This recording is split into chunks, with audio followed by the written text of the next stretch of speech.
Hey students, this is Bhavna, your math teacher of physics at grade 9 and 10 with Antu English channel, and today we are going to do a very important question that is according to your new pattern, a case based MCQ. I am putting it number 1 because this is one of its kind and we are going to bring more such sessions for you. Now what is a case based MCQ stands for? When I say the term case based, it's actually mean a situation or like you have dealt in your English, a paragraph reading is given to you. You have to go through the paragraph, look for the keywords in it, and then the question would be around the paragraph or it may be anything around the keyword. So you need to be very careful about not just the paragraph but what the paragraph is pointing towards. So let's take our first example for today. The case 1 given to you here is a physics teacher is explaining the difference between average speed and average velocity to his students. That is, average velocity is net displacement or total displacement per unit of time taken, and the average speed is actual distance traveled by the time taken. He emphasizes that the average speed is more relevant than the average velocity because displacement from one place to other is only theoretical, being the shortest distance between the two places. But average speed is the real entity that matters, taking into account the actual time taken to travel to the actual distance between the two stations. Now students, whenever you get a case like this, my advice to you is go through the case at least twice and mark all the keywords. Now the keywords here is your average speed because the whole paragraph is around what is average speed, what is average velocity, and how or which quantity is more important. Now you will be assured that the whole of the MCQs that will be there will be revolving around these two concepts. So let's see, after reading this we got to know what. Let's see the first question that could come as an MCQ for you. The first question says here, do you agree with the statement of the physics teacher? What did the physics teacher said? He emphasized that average speed is more relevant than the average velocity. So you need to refer to this statement. Do you agree with this? The answer could be yes or no. So this is a very easy question. When such a question comes for you, your probability to get the correct answer is 50% already. So you have to pick up the right answer here. What do you think? When we have studied average speed, average velocity, we have also emphasized more on average speed. Why? Because yes, the physics teacher is right. Displacement is theoretically the shortest distance. But in real life, we do not apply that, but we look at the actual total distance covered upon the total time. So what do you think is the right answer? Fill in the chat and the comment and I'll tell you the right answer after a while. Before I go with the right answer of this, let's see another type of question. Another type of question that is here says the shortest distance between two stations, let's take Ambala and Delhi, to be 200 kilometers.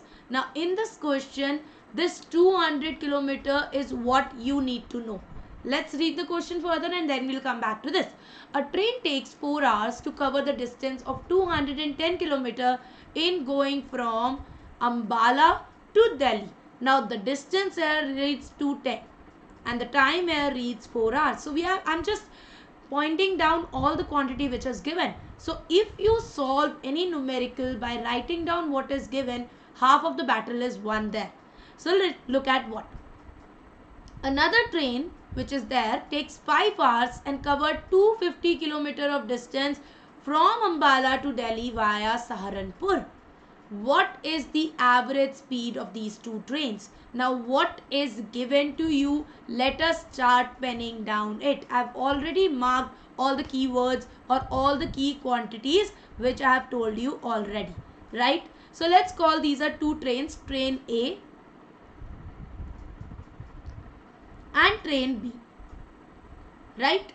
Train A goes from Delhi to Ambala and it covers a total distance of 210 kilometers, right? On the other hand, train B also goes to Delhi to Ambala but via Saharanpur and hence its distance is increased.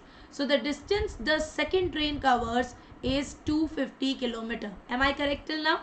Right? Let's look at the time. So the time taken by train A is given to be 4 hours. The time taken by train B is given to be 5 hours. Right? You need to tell me the average speed. Now nowhere in the question average velocity is given.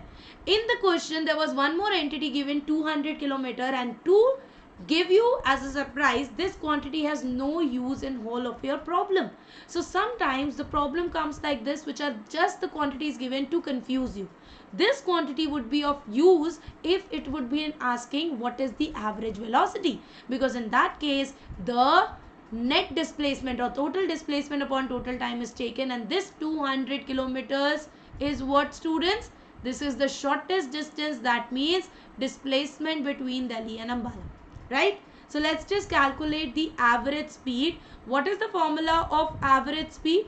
The formula for average speed is simply given by total distance upon total time. Now doesn't matter your distance should be 200 to be shortest, your total distance what you are taking and what is the total time taken by it is going to be my average speed. So for train A, let me calculate is my V average is total distance 210, total time upon 4. The answer could be figured out by, you can simply do this as, this will come out to be in points, so it will be 52.5 kilometers per hour, right? This is my train A. Do we have any options like this? Yes. So my option for train 1 or train A is coming out to be 52. Now if I want to save my effort, I already see there is only one option with this. I can mark it right away. But to be doubly sure, let's calculate for train B as well. So my V average for train B will be 250 by 5, and the answer simply comes out to be 50 kilometer per hour. The answer to this comes out to be my option C. Now this is super easy, but you need to emphasize what you are looking for. Sometimes you do not have to even solve the whole question. You get the answer by even solving one part. But if you want to be doubly sure, it's better to solve the whole problem. Let's go to the next MCQ from the same question. What would be the average velocity of the train? Now this is coming from the previous set of question, that is we already know the shortest distance given to be what? The shortest distance, that is the displacement, was already given to be 200 kilometer. Just to emphasize, they have already mentioned it again, right? So when you talk about the distance traveled in a straight line from point A to B, it is same as the displacement.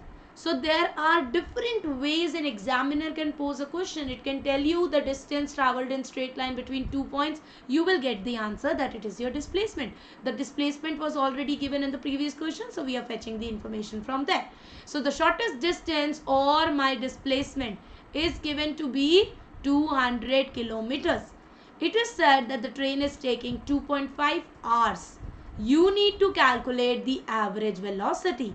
Now this question again with the given, it becomes super easy and super clear what to do. Your net displacement or total displacement is given to be 200 kilometers, right? The time taken by the train is given to be 2.5 hours. So my average velocity as given by the formula is given to be what? It is given to be total displacement upon total time. When we are going to put this value, we are going to see our right answer right there. So 200 kilometers divided by 2.5, it will be 2000 divided by 25, and my answer is around 80 kilometer per hour. Was there an option like that? Yes. So my right answer comes out to be option number D. So students, if you remember, I have left one question for you that I'll give you the answer at the end. I hope you are filling in the chat box and the comment section with the right answer. Do you agree with the statement of the physics teacher? The answer to this is a complete yes. Average speed has more importance, or its real time more applicable as compared to the average velocity. Now these are some kind of questions. We will be bringing more such questions for you, such case based assertion, reasoning, all will be there. So do not forget to subscribe to the channel, do like the video if you liked it, and share with your friends. Thank you very much. I'll see you in some other session. Bye people. Take care.